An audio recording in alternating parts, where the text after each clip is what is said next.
Now, another factor that has put some learners in difficult positions is that some of them are war victims.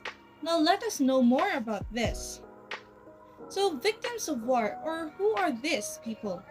These are the people who suffers as a result of the destructive action performed of an armed conflict between two or more parties, including death, injury, hardship, property loss, or displacement.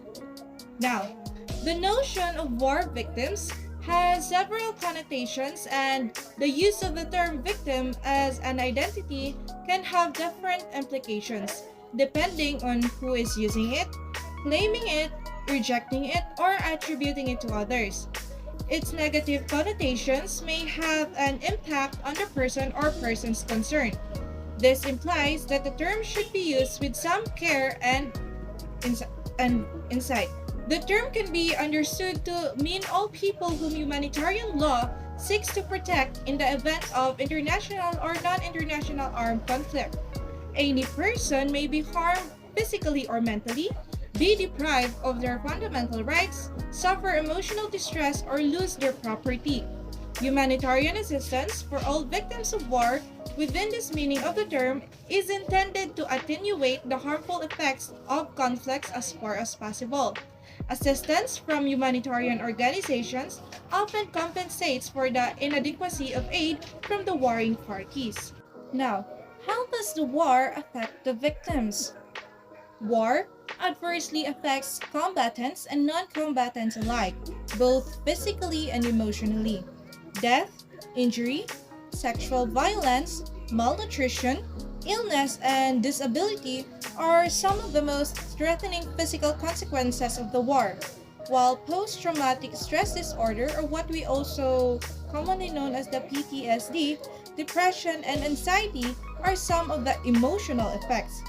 The terror and horror spread by the violence of war disrupts lives and severes relationships and families, leaving individuals and communities emotionally distressed.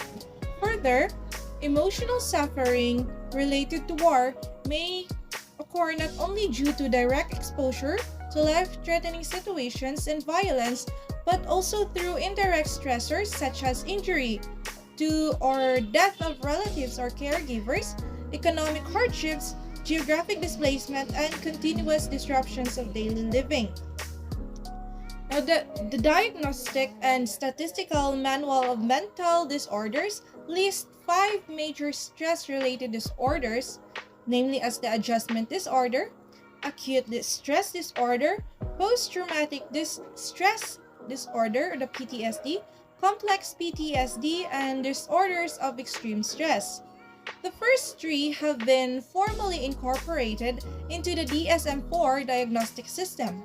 The fourth was proposed by Herman, and the fifth by van der Kolk, Ruth, Helkovitz, and Mandel. These five disorders range from a relatively mild disturbance in response to a common, mildly upsetting stressor to a profoundly severe disorder in response to an extraordinary stressor. Adjustment disorders occurs in response to developmental crisis or other predictable difficulties that emerge in the course of life.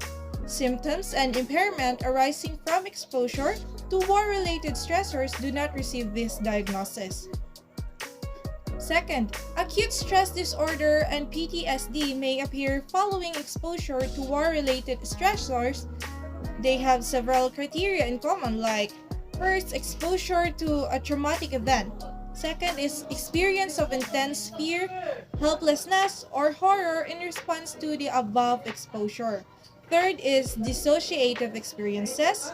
Fourth is re-experience of the original traumatic event in recurrent images, thoughts, dreams, illusions, flashbacks, deja vu phenomena. Fifth is marked avoidance of stimuli that arouse recollection of the traumatic event and distress when exposed to reminders.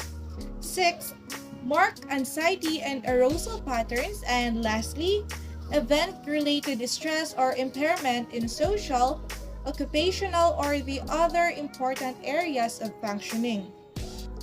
The two disorders differ in time of onset following the traumatic event, intensity and duration of symptoms, and prognosis. The former disorder is associated with less traumatic experiences, less severe symptoms, and greater probability of a spontaneous and more rapid recovery. Many war victims, however, are anxious or depressed or easily startled without qualifying for either of these formal diagnoses. Complex PTSD and disorders of extreme stress are found in individuals who have experienced prolonged and repetitive exposure to traumatic stressors. Now, on to the impact and effects of war on the children. War affects children in many of the same ways as it affects adults. There are nonetheless specific effects on children. Firstly, children's access to the care, empathy, and attention of adults who love them is often restricted or non existent. In times of war, the loss of parents, the separation from parents, the parents' extreme preoccupation with protecting and finding subsistence for the family, and the emotional unavailability of depressed or distracted parents lead to significant and frequent disruption in their attachments. First, children often experience disrupted or no schooling. One of the most damaging effects of war is the way it disrupts and destroys children's education. There is much evidence that education is really the best weapon against poverty and conflict. Second, war destroys the local economy, agriculture, industries, jobs, and infrastructure. Since today's conflicts usually take place in the poorest countries, the impact is huge. Parents struggle to feed their children and provide them with basic necessities.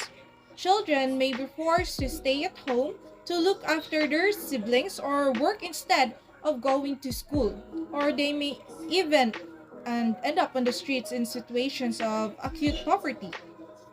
Third, increasingly, many children are subjected to rape and sexual violence as these are frequently used as weapons of war. Girls and young women may have babies as a result or are so injured and maimed that they will not be able to bear children in the future. Fourth, the psychological effects of war and war-related trauma may be severe. Fifth, post-traumatic stress disorder may result as the effects on vulnerable and impressionable children can be worse than on adults. Many children cannot understand the cause of the conflict or why it is happening. Severe losses or disruptions in their lives lead to high rates of depression and anxiety in war-affected children. These impacts may be prolonged by exposures to further privations and violence in refugee situations. Their experiences may make it difficult for them to form healthy relationships with adults or with their peers. Some cope by turning to alcohol or drugs. Now, 6. These children often lost their social life. Girls who are raped may be marginalized by society and lost marriage opportunities. Boys who have been forced to become child soldiers are often exposed from their communities because of the violence they inflicted on the communities and sometimes their own families. Children may lose their community and its culture during war, sometimes having it reconstituted in refugee or diaspora situations. 7. Moral and spiritual impacts can also occur. The experience of indifference from the surrounding world, or worse still, the malevolence, may cause children to suffer loss of meaning in their construction of themselves and their world. They may have to change their moral structure and lie, steal, and sell sex to survive. They may have their moral structure forcibly dismantled and replaced in training to kill as part of military force. The effects of war on children seem overwhelming and insurmountable, but there is hope. It is essential that we recognize that these children are often incredibly resilient and possess a great desire to survive and thrive. To do so, they do need the right environment as well as protection, care, and support. When they do experience such conditions, they remarkably, if not miraculously, thrive, recover, and overcome the really difficult, tough start or periods in their lives. This is a crucial point at it should form the basis for educators and others who work with war affected children in the field or in the countries and communities to which refugee children immigrate and resettle. We must not treat war affected children as helpless victims but instead seek to build on their own resilience, strengths, and capabilities.